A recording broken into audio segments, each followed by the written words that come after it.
Hello guys, જો finally અમે દ્વારકા પહોંચી ગયા. અહીંયા દર્શન બર્શન કરી. અત્યારે બ્લોગ બનાવવાનો ટાઈમ નહોતો કારણ કે ચાર્જિંગ હતું ફોનમાં, બરોબર. દ્વારકા પહોંચીને દરિયા કિનારે દર્શન કરવા, એટલે દર્શન તો કરી દે પણ દરિયા કિનારે ફરવા નીકળ્યા. જો આ મંદિર જો બેસ્ટ વ્યૂ. જોવામાં ભોણો બધા એ બે ચંપલ હાથમાં પકડી ચાલવાનું ચાલુ કર્યું.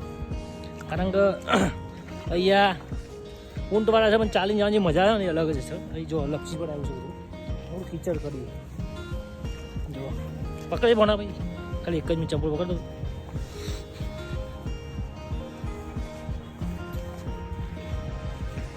જો હેલો ફ્રેન્ડ્સ, જો આ પેલો બ્રિજ આ ક્લોઝ છે પણ અહીંયાથી ચાલીને જવું પડે. આખું લોકેશન થોડા ફોટા પાડ્યા પણ બહુ એટલો બધો ટાઈમ એમાં જોઈએ ને. સાંજે ઘરે નીકળવાનું એટલે સાંજે અમે ઘરે જઈશું. પછી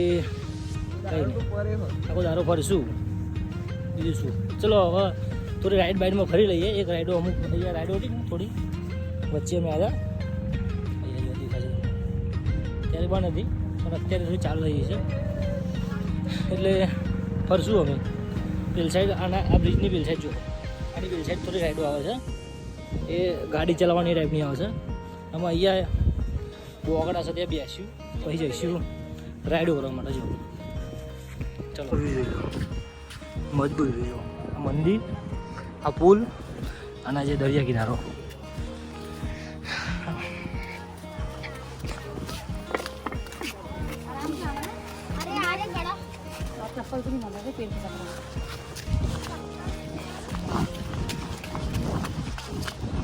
જો આના પાછળ બી લગભગ દરિયા કિનારો છે.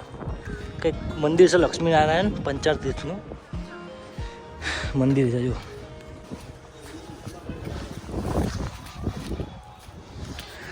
જો ગાઈસ આ વ્યૂ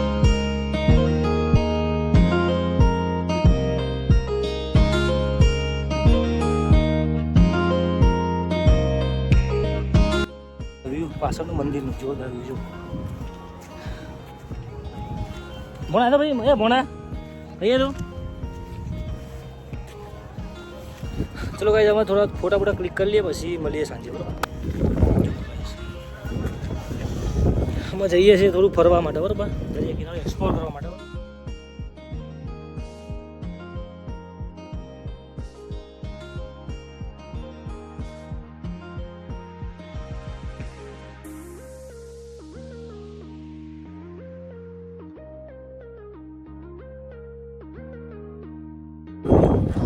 અહીંયા બોટ રાઈડ ને બધું હતું.